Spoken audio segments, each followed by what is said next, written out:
Welcome to Literary Libations with Librarians. It's June, and we are going to be sharing some of our favorite books that we've read in the last month or so as you look for possible summer reads. If you're interested in any of the titles that we share, there's several ways to go about getting access to them. The first and probably the quickest is to just call your local branch of the Monroe County Library System and talk to the staff there, and they'll be more than happy to assist you. As we talk about each book, you'll see it appear on the screen, and it'll let you know in which formats it's available. Some of those are going to be in hardcover, paperback, physical formats, and those you can request through our online catalog, and that address is on your screen now. Some of them you'll see are available through one of our digital platforms, Libby or Hoopla, and both of those provide downloadable ebooks and audiobooks, and each of them offer extras too. Libby has magazines, and Hoopla has movies, music, and graphic novels. There's a little bonus with most of Hoopla's stuff in that there's never a wait. So sometimes if the title's on there, you can get it immediately if you see the little lightning bolt next to it, and that's an instant borrow. So make sure to check all of those options out as they're available. I am Jennifer Graneski, and I am the Dundee Area Supervisor. And to kick us off for June, it was real hard to come up with a question because there's so many amazing things happening in June. There is Juneteenth, in which we celebrate the end of chattel slavery in our country. So we celebrate freedom. It's Pride Month. There's Flag Day. There's all sorts of stuff. It's also, and this is an unusual one, Audiobook Appreciation Month. So, make sure to listen to a book if you got time to do that. But for our introductory question, I decided to go with something pretty straightforward and simple. And that is, what do you like to garden? What have you been putting in your garden? What have you been watching grow? It's the growing season. We finally got some rain in Michigan this week, maybe a little too much rain in a few areas yesterday, but we have rain. So I chose this, and then I realized I myself am not much of a gardener. But we have got a really cute, tiny little garden on the lower level of the Dundee Library that we have had since Linnea, who worked at the Monroe County Library System, got a grant years ago to be able to put in some community gardens at different branches. And this, on the left-hand side of your screen, you can see our little plot here at the Dundee Library. And this year, Miss Chrissy, our youth services librarian, had the playgroup kids help plant it. And this year we did a Facebook vote and everything. Do you want to see flowers or you want to see vegetables? And everybody wanted to see both. So this year we did marigolds and string beans, which is new for us. Usually we do tomatoes, and we did onions last year. So we're going to see how the string beans do and whether we get a good crop of those. But I love the fact that the kids were able to get out and dig in the dirt and do the planting themselves, and then get to come back every week and see how they grow throughout the summer. So we're crossing our fingers that those do well. And then my little garden in the front of our house, all of the green stuff there are perennials, and I don't know what they are. My husband planted those. So I'm always surprised when they bloom at whatever time of year and go, yay, that looks pretty. And then just for color, because I like color in the summer, we got petunias planted this year. So that makes me happy because I love being able to walk in to my house and just see the color that is there. I don't know, it just makes you happy when you come home and you go, it's nice to have some color. It's nice to see something pretty before I walk in the door and into my home. So that's my garden stuff. And the picture I chose for my background is like, if somebody else would do the gardening, this would be my dream. So maybe someday. Also with us this week is Jessica Otto, our head of collections. And how do you feel about gardening? What have you been doing, Jessica? So I'm good with gardening in general. I haven't, just because I'm a busy mom with two little ones, I haven't had much time to plant anything new this year or the last couple of years. But fortunately, years ago, I planted like mostly perennials. So I have flowers coming up. So what I have right now is this is my roses, which are what are blossoming right now with their early morning dew. I also have quite a bit of lilies and hostas. And my favorite that I have is my honeysuckle bush. That I think I got that at Perrin's, and I love it. The honeysuckle, the fragrance of it is just amazing. So that usually blooms in July, around 4th of July. So I'm very excited that that's coming up, and I'll get to have that fragrance in my life once again. But yeah, it's just right now I just kind of let the perennials do their thing, and not so much hands-on for me anymore. But they're nice to look at while I'm outside driving around or whatever. Excellent. Thank you, Jessica. And I love honeysuckle too. We don't have any in our yard, but we managed to make it to Hidden Lake Gardens the last couple of weeks. And there was some, I don't know if it's wild honeysuckle. I don't know. We walked through and you could smell it like when you were walking on the path. And that was pretty amazing. Also with us this week is Jody Russ, who is our head of the Bedford Branch Library. And share your gardening thoughts, Jody. Well, gardening is my passion. So like, I feel like I'm always gardening. I garden at my mom's house. I garden at my son's house. I garden at my house. I garden at work. Here at the Bedford Branch, we have raised bed gardens that you can borrow with your library card. So there's, I think, 9 of them out there. Maybe it's 8.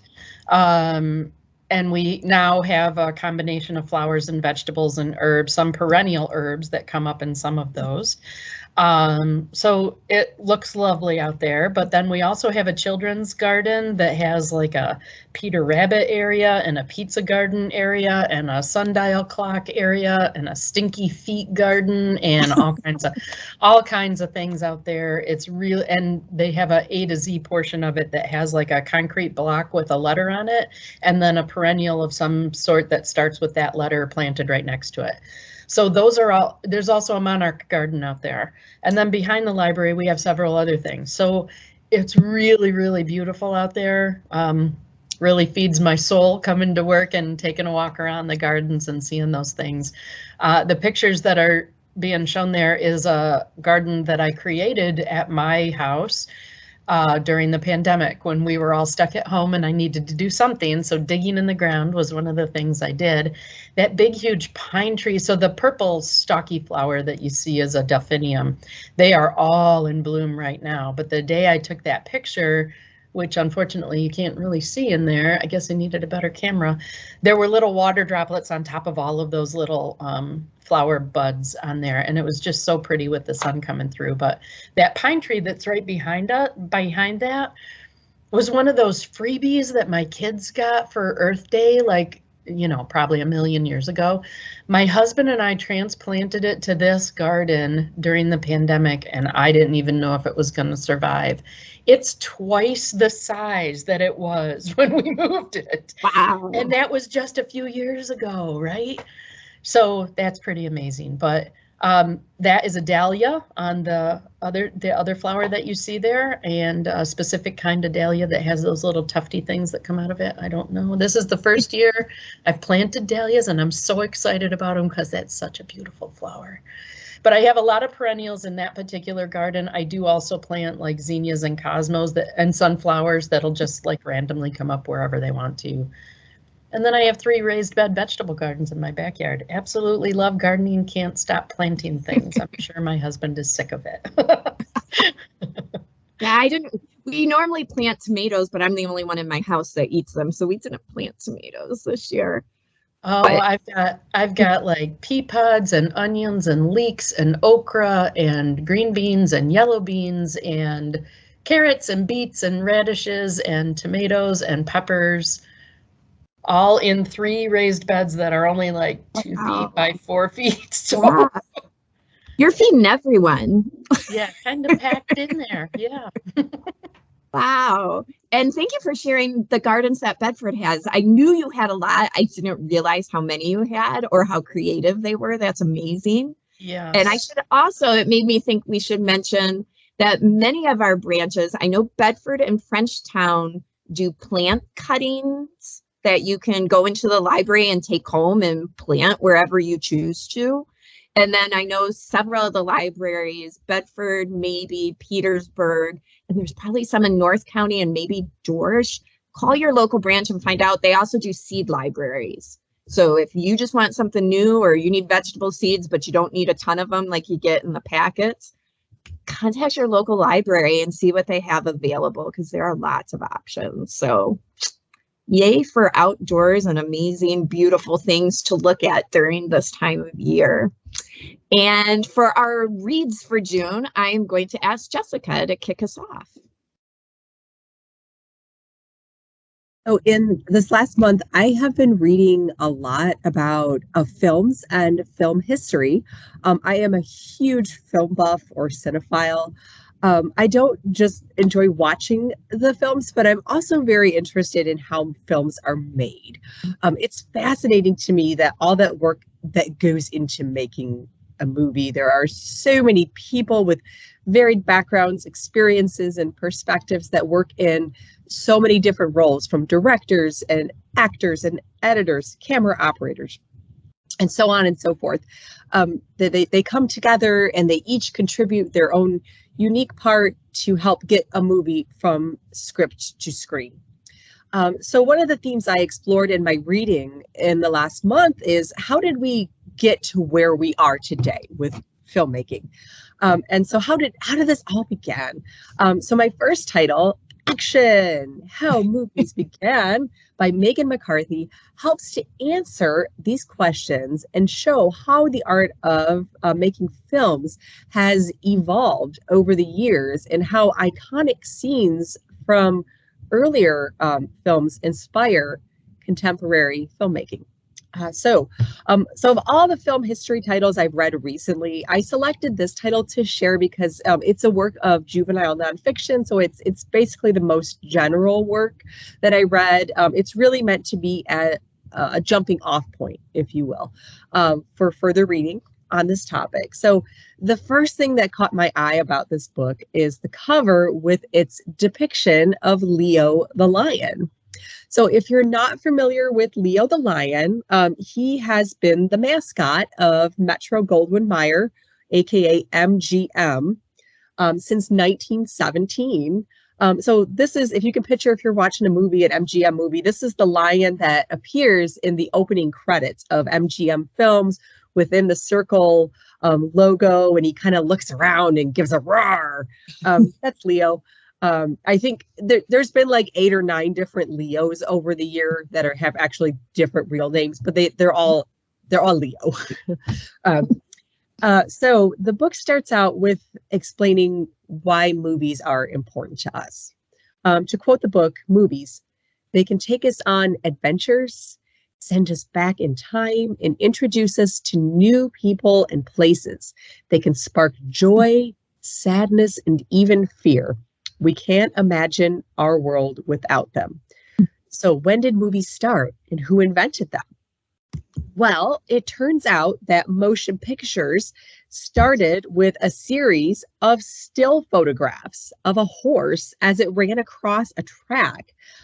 Photographer Edward Muybridge attached threads to a row of still cameras, and as a horse ran, the threads were attached to the horse. As the horse ran, it caused the cameras to start snapping images one after another, which sort of caught the motion of the horse's running gait. So this experiment led to the 1878 film, The Horse in Motion. So even though this was a very simplified version of what we know today as films, it really opened the floodgates of what was possible as far as capturing motion. Other inventors, such as Etienne Jules Marie, they modified Muybridge's technique to record birds in flight, which resulted in the creation of what we know now as a handheld camera. These inventions, they piqued the interest of one Thomas Edison, who he met with both Muybridge and Marie, and he liked what they did, but he said, I could do better. So he hired an inventor and a photographer named William Kennedy Dixon, who created something called the kinetograph, which is seen in the photo on the screen now, which was designed to record motion on a celluloid film, which is why movies are referred to as films, incidentally. The recorded motion would be played back on something called a kinetoscope, which was big old huge machine that had this tiny little peephole viewing window where exactly one person at a time could view the film, which generally lasted about 20 seconds. So although this was further progress, the Lumiere brothers, Auguste and Louis, decided they could improve on the viewing experience and by making it a group experience where several people could come together to watch the films at the same time. This led to the invention of what we know today as the movie projector. The Lumiere brothers held their first public screening in 1895, and to quote Georges Méliès, who was an audience member in attendance at that first screening, said, "We stared flabbergasted at this sight, stupefied and surprised beyond all expression." So although the viewing experience of films was improving over time, there was still something missing, which was sound. So the early film cameras were not able to capture sound, which is why we refer to the early films as silent films, although they generally weren't silent because a lot of times they would have music or some sort of orchestra playing. So any dialogue in these films had to be communicated using cards with hand letter type cut into the screens. So it was not until 1928 that the first all-talking film, Lights of New York, was released in theaters, and audiences were just stunned to hear their favorite actors speak for the first time. So the invention of talking movies, or talkies as they were called at the time, really helped to launch filmmaking into what it is today. So Action, How Movies Began was named a 2022 Kirkus Book of the Year in the picture book category. In their review, Kirkus states, "Movie history deserves no less than this stunning encapsulation, cleverly designed and gorgeously rendered." So this is a great book to share with any young film fans or budding filmmakers in your life. The author's website, which is megan-mccarthy.webflow.io, features a corresponding curriculum guide with reading, writing, and critical thinking exercises related to the book. So for any teachers who might be interested in using this book in their classroom instruction. It's also a must read for film buffs, and fans of film history who will enjoy taking a trip down movie memory lane with illustrations from such varied films as Back to the Future, Saturday Night Fever, and even Star Wars. The book concludes with an author's note, additional information about the history of filmmaking, as well as a bibliography of print, film, and digital resources. So be sure to check out Action. And as the book says, the next time you watch a movie, think of all the people who tried something new and pushed the boundaries of what is possible. Fascinating. When I talk about one of my books later, this will be important. Okay. Thanks, Jessica. Absolutely. Now, so speaking of movies, my second title relates to one of my all-time favorite films, Ghostbusters. So this book has been on my reading list for quite some time, and I finally got around to reading it in the last month, and it did not disappoint. A History of Ghosts, the true story of seances, mediums, ghosts, and Ghostbusters by Peter H. Ackroyd is the work that Library Journal called a nicely crafted book that readers intrigued by mediums and seances will find worth their time. So the author, Peter Ackroyd, is the father of Ghostbusters creator, writer, and actor Dan Aykroyd. The book explores the history of the Aykroyd family as it relates to seances and spiritualism, as well as discussing the larger role of the paranormal on our pop culture. The book opens with a foreword by Dan Aykroyd that starts out by saying, "People often ask me how I came to write Ghostbusters. The truth is that in the early 1900s, my family was part of a worldwide cultural and social phenomenon driven by a wish to make contact with spirits of the dead, whether the dead wanted it or not." In the preface, Peter Aykroyd explains his family's interest in spiritualism began with his grandfather, who is called Samuel Augustus Aykroyd, DDS, who regularly held seances in the parlor of the family farmhouse, in addition to keeping journals and diaries and collecting letters and opinion pieces on the subjects of spiritualism and psychic phenomenon. So the author recalls in detail witnessing seances at his grandfather's farmhouse when he was just a young boy in the 1920s. So although this sparked a lifelong interest in psychic phenomenon in Peter, it wasn't until 50 years later that he got the idea to write this book. So Peter and his sister Judy, they had been tasked with cleaning out a family home in Toronto after it was sold. And this was actually the home in which Samuel Augustus Aykroyd had spent his last few days of his life. And as Peter and Judy were cleaning, they came across this old blue metal trunk in the basement of the home. And they initially suspected that the trunk would be either filled with junk or just be empty. They were shocked to discover that the trunk contained 83 journals belonging to their grandfather, Samuel, which had been written between 1905 and 1931. So in the words of the author, "When Dr. Aykroyd's diaries fell into my hands, they cried out to be put in a book and disseminated. I am certain that Dr. Aykroyd had hoped that somehow, someday, this would happen." So the first chapter includes a brief history of the life of Samuel Augustus Aykroyd, who was born in 1855 in a rural area of Eastern Ontario, about 20 miles north of Kingston, Ontario. So although initially a school teacher, Samuel switched careers to dentistry at the age of 34. So at the time, dentistry was still in a more primitive state. It was in the 1890s. And in fact, at the time, hypnosis was one of the leading methods for pain control in dentistry.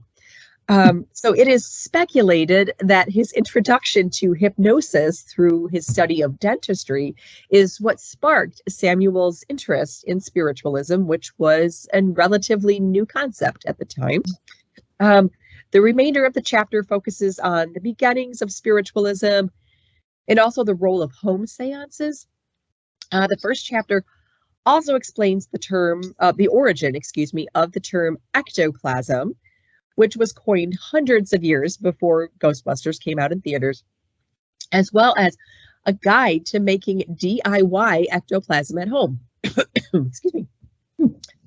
Excuse me. From there, we move into an exploration of several famous mediums over the years, some of whom were mentioned in Dr. Aykroyd's journals. There is a brief history of the mediums and an explanation of how they first began to realize that they had psychic abilities. And the book also explores the roles of what they called psychical researchers that developed various methods to determine if the mediums were the real deal. These were people who were either scientists or closely associated with spiritualism in some way. So this group of researchers actually included some very famous names at the time, including Sir Arthur Conan Doyle and Harry Houdini. Some of these researchers were just skeptical of mediums in general, and they were hoping to prove them all as fakes. And others believed that some mediums legitimately had psychic abilities, but acknowledged that there were definitely some mediums who were faking their abilities to purposely mislead people for their own financial gain. So it was fascinating to read about the methods that these psychical researchers came up with to determine whether a medium was legitimate or a fake. So as the book goes on, it moves away from the history and into a study of the contemporary state of mediums and spiritualism, which leads into a discussion of the impact of the paranormal on pop culture. So obviously Ghostbusters is one example of that. However, it also talks about other on-screen examples, including scripted shows such as Medium and The Ghost Whisperer, and also Sci Factor, which featured the author's son, Peter, who is actually a real-life paranormal investigator. So I'm sure there is countless other examples as well, but the popularity of these shows with the general public shows that there is an interest in this topic, even for people who haven't necessarily attended a seance or that don't identify as spiritualists. So I highly recommend this book, definitely for Ghostbusters fans or anyone who's interested in the paranormal. Publisher Weekly says this is a smart consideration of the paranormal and a curious artifact of the Aykroyd family. It's also a great read for anyone who's interested in family histories. It might inspire you to look more into your own family history. This is, and I quote from the book jacket, a must-read for anyone who's ever wondered what happens to us after we pass, or heard a bump in the night and suspected it might be something supernatural. Wonderful. Thank you, Jessica. That sounds fascinating. And I did not know that Dan Aykroyd's father had written a book or his family history. Thank you. You're welcome. And now we will have Jody share some of the things that she's been reading and enjoying lately. Okay, I've got two titles that I'm going to talk about, and I'm going to go with Genderqueer as the first one, as a shout out to Pride Month this month. I picked up Genderqueer for personal reasons, which I'll get into in just a second, but I just wanted everyone to know this is cataloged as a biography. It is a memoir, so it's in our adult biography section at the library. It is written as a graphic novel or comic strip based kind of, so it's written in pictures. And so there will be some pictures in here that people might be uncomfortable with, including me, and I'll tell you why, because it's part of my personal reason for reading this. But just to give you, like, this is the description of the actual book. So it started as a way to explain to family what it means to be non-binary and asexual. So a non-binary person is someone who doesn't identify as either male or female, and someone who's asexual is somebody who's not necessarily interested in sex of any kind, in actually having sex. So that's what this all started as. It was definitely a cathartic process for Maya, the author of the book, who was born female, but essentially doesn't identify as either female or male. And when Maya was young, her parents were very supportive of, you know, you are who you are, and that's all that really matters. But like, of course, as Maya got older, that became more and more difficult, and especially when you enter puberty age and all of those kinds of things, and some other, you know, other people are obviously interested in the opposite sex and various other things are happening. Maya just became more and more uncomfortable in the body that we're born in. So Maya actually identifies, their pronouns are E, er, em. So it didn't feel like they, them fit them any better than she, her, or he, him. And so you just leave off the beginning letters and it is the rest of those letters. So, so it says, Maya, this is the personal story of Maya's intensely cathartic autobiography. It charts her journey of self-identity, which includes the mortification and confusion of adolescent crushes and grappling with how to come out to family and society. It's a useful and touching guide on gender identity and what it means and how to think about it for advocates, friends, and humans everywhere. And I will tell you, I picked this book up for personal reasons. I have a child who's identifying as transgender. And so I just try to read lots and lots of things, right? And so I picked this up and just started reading it because, again, it's written as a comic strip graphic novel, so it took me 2 sittings to read the whole thing. I will say some of the pictures and so, you know, one of the things that people will be upset by or could be upset by is there are some, you know, sexually oriented kinds of things in a few of the pictures, but those were things Maya was thinking about in her head, not things that were happening. And so I guess that's when you're thinking of this as a biography of you know, Maya's trying to understand who they are and who, you know, who they are going to be, right? And so they were thinking about those things, but not participating in those things. And I guess if you're reading the book as a whole and you understand that that's what it's about, it's not as disturbing. I'll tell you, I mean, I'm reading it because it's for my kids, so it's a little disturbing because parents don't want to think about their kids having interactions, right? So, you know, it makes you a little uncomfortable, right? But I also think, like, as I was reading the book, you know, my child's a teenager. Teenage kids don't necessarily always open up to their parents about things that make them uncomfortable anyway, and especially something as difficult as gender identity, which is difficult to understand. And when you raise a child, like as a girl for their whole life, and now all of a sudden they're telling you that they don't think they are a girl, that obviously is a difficult step. But I read this book and I started thinking to myself, I think this is exactly how my child feels. I think this sums it all up. She doesn't feel like she's a she, but she also doesn't want to be a he, like somewhere in between the two, and that's actually okay. And while it's difficult to understand, I think this book really, really helped me because I read it in somebody else's head. This is what this is what Maya was experiencing in their own head about who they were supposed to be. And so I said that to my child. I said, hey, I just read this book. It's called Genderqueer. The term genderqueer actually means somebody whose identity doesn't match up with the gender that they were born with. And so neither gender matches.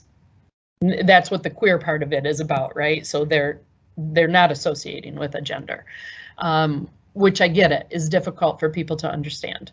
It's not so difficult for young people to understand, so that's great. It gets a lot of support, you know, there's a lot of support for that. So anyway, happens to be a book I picked up for personal reasons. I think it helped a lot. I think anybody who has an open mind about it and maybe wants to understand a little bit more and wants an easy book to read because it's written in pictures, yeah, it's an option that is available. So I think that's important that, you know, your public library has something for everybody, and it helped me to understand things, and I think it could help other people too.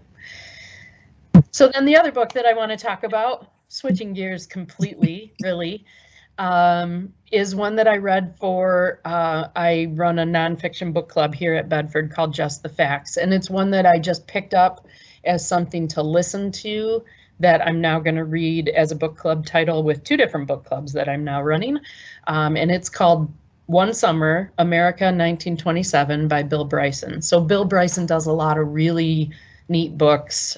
He's got a huge list of titles that he does. For this particular audiobook on CD that we own, he actually reads the book, and I think sometimes the author reading a book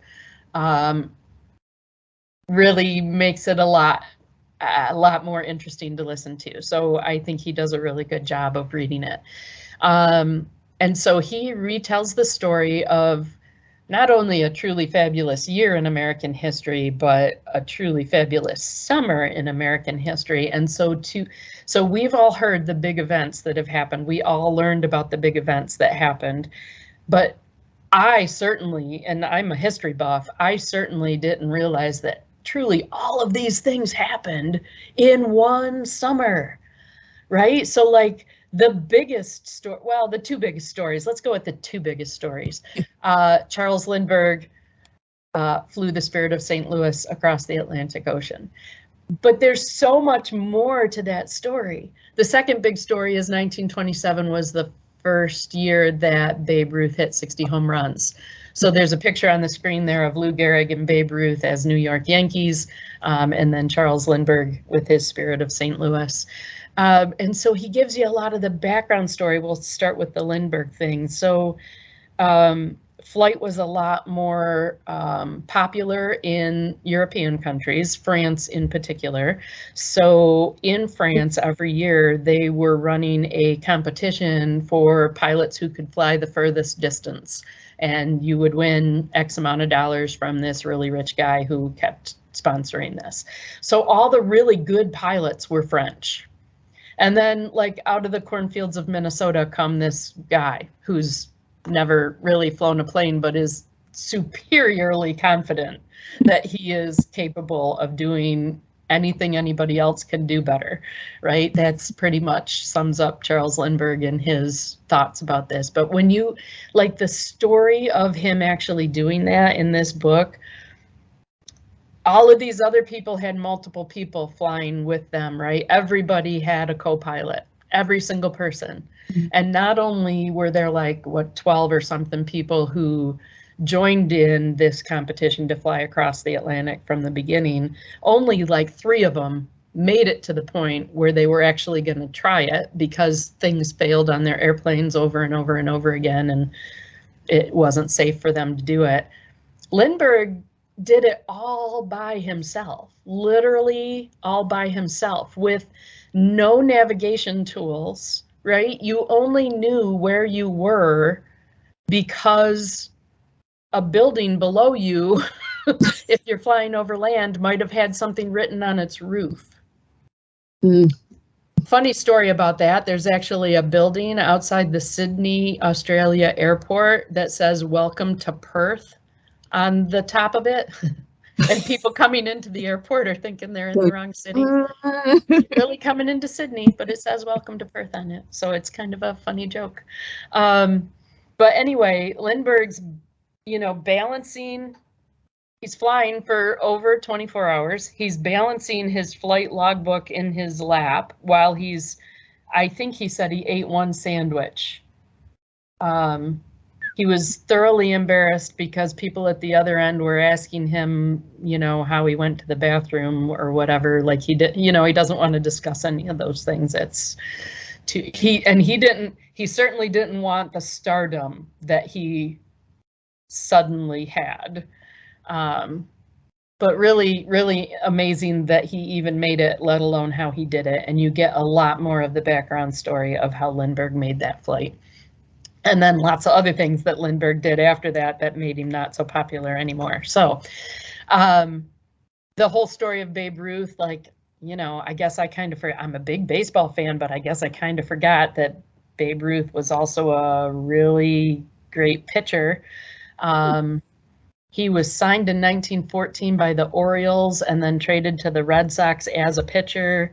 And then, of course, the Red Sox, you know, made that fateful decision to sign him away to the Yankees. And then they didn't win a World Series until 85 years later. So, curse of the Bambino.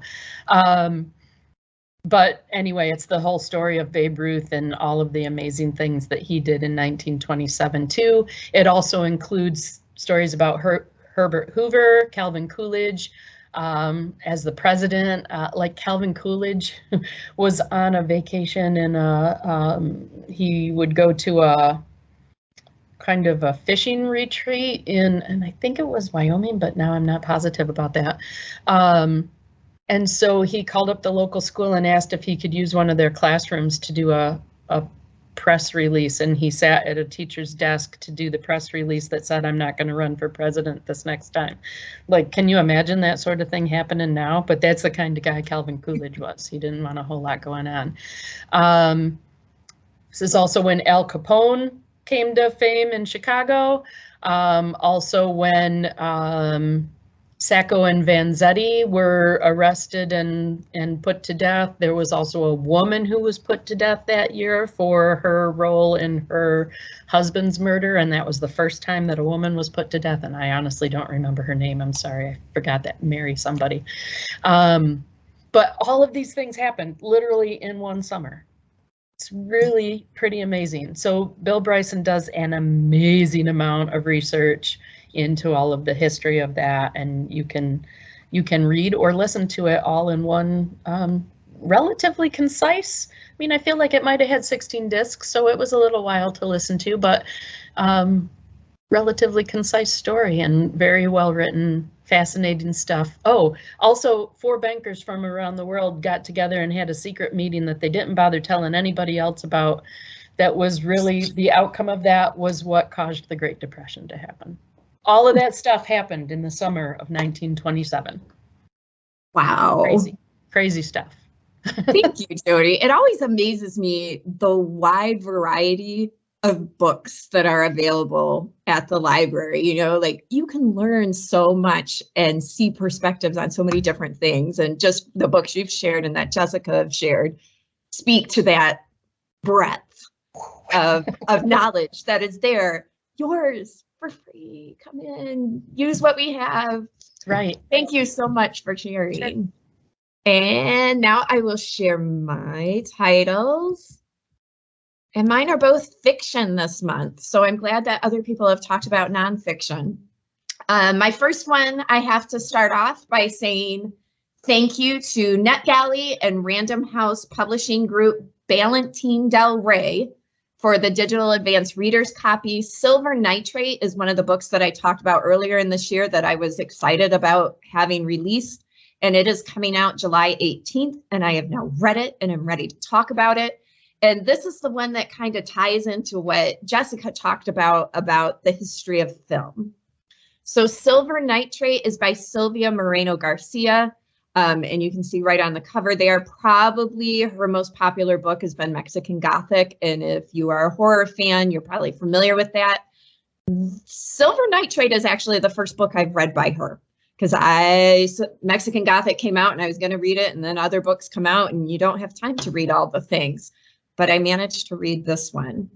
And so Silver Nitrate is part of what makes older film that they recorded on. And it's not used currently. It's very flammable. But according to this book, directors and film aficionados loved film made with silver nitrate because it created more depth to the film. And they say those films almost looked like velvet when they're projected. They just look better than the other stuff that we switched to that wasn't quite as flammable. So that's where the title comes from. The book itself is set in 1993, which is the year I graduated from high school. And it is set in Mexico City. And Moreno Garcia I have never been to Mexico City, but after reading this, I felt like I had experienced a little corner of it. She does an amazing job sort of immersing you in the marketplace and the city and the films that were being made there during that time, even though it was kind of the end of the independent Mexican film era. So 1993, Mexico City, and we focus on 2 childhood friends, Montserrat, who is actually a sound editor for films and works on those independent films as a contractor, and her best friend since childhood, Tristan. And Tristan used to be a very popular actor, and then something tragic happened, and he's never quite achieved the fame that he had for about a year. Both of them are now in about their early 40s, and they're kind of struggling, and they've kind of come back together and are chatting with each other. And Tristan has to move out of his current apartment, moves into a new apartment, and finds out that his neighbor is, let me find his name. I know the first name's Abel, and I apologize to Spanish speakers. His last name is Uraeta, and I know that's terrible. I'm sure if I listened to the audiobook, I would know how to pronounce it correctly.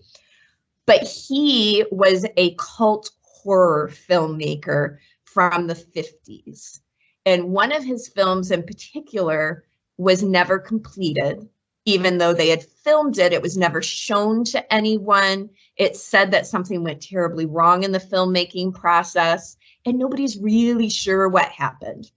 Well, Montserrat and Tristan are huge fans, know this story, start becoming friends with Abel, hanging out with him, having some dinners together, and they find out the story of this film, and Abel tells them that it's not that the film was cursed, it's that the film is imbued with black magic. And the story of that is fascinating. Moreno Garcia manages to bring together Nazis, the black magic, shadow dogs. You know, this all gets tied into this particular film. And Abel talks Tristan and Montserrat into joining him for a ritual that may bring back some of the power and hopefully end the black magic of this particular film. So, I mean, Montserrat and Tristan aren't particularly true believers in magic or anything. So they're like, sure, we'll help you with your ritual. Well, as we all know, it's a horror novel. Things clearly aren't going to go the way they expect. So, I mean, you're sitting there going, don't do it, but they totally do. And then the rest of it tells the story of what happens after they join in this ritual, and then they have to go through and try and fix it. And the best thing about this wasn't necessarily this wild and crazy plot, even though that's great, but it's a relationship between Montserrat and Tristan. Like, their banter back and forth makes them feel like best friends for years. And I just loved their relationship, even though it's difficult and complicated at times. You can feel that too. If you've got friends in your life that things aren't always perfect, sometimes you're going to argue, sometimes you're going to be laughing with each other. You felt this in these two characters.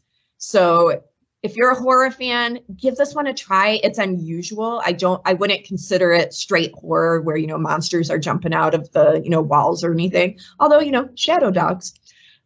So give it a try. If you haven't read her before, I think this one is a great place to start. If you have, I think she's continuing her tradition of writing really different and creative and diverse horror novels. So that's Silver Nitrate. My other one shifts gears completely and is actually kind of an unusual read for me. But in summer, sometimes you need something that's going to be uplifting.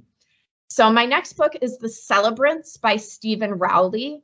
It was also chosen as a read with Jenna, which I'm not sure, maybe Today's Show. I'm not sure what show she's on, but you know, somebody chose it, so somebody else liked it too. So there's that. So The Celebrants. I wasn't sure exactly how to describe this one, but I would describe it as closely as possible as this is a really hopeful story about death. So I know that doesn't sound like it goes together, but the celebrants are 5 friends from college.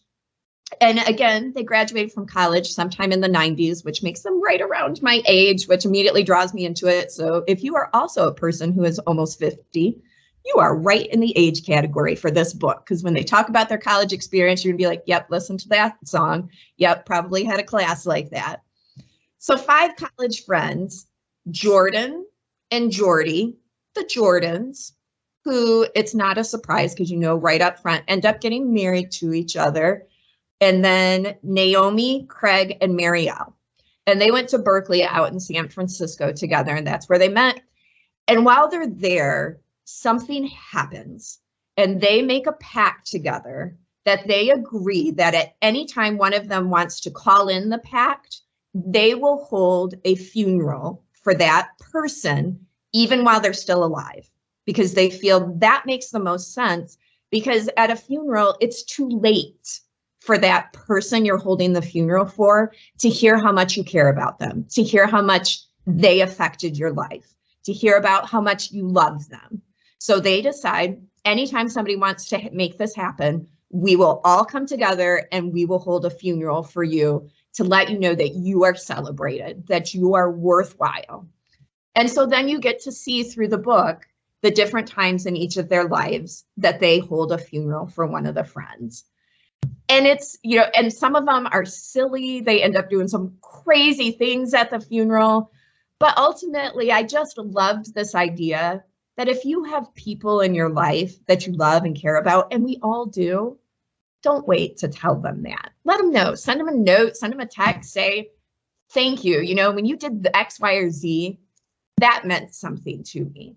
So it's a really lovely, hopeful book. And if you need a book in your life that's going to make you chuckle out loud and is just going to celebrate the joy of connecting with others, imperfect though they may be, then go ahead and pick this one up. I think it's definitely worthwhile. So that's The Celebrants by Stephen Rowley. Thank you to Jessica and Jody for sharing books that you've been reading. Thank you to those who have listened. And we will be back with more books in July. Thanks. Bye.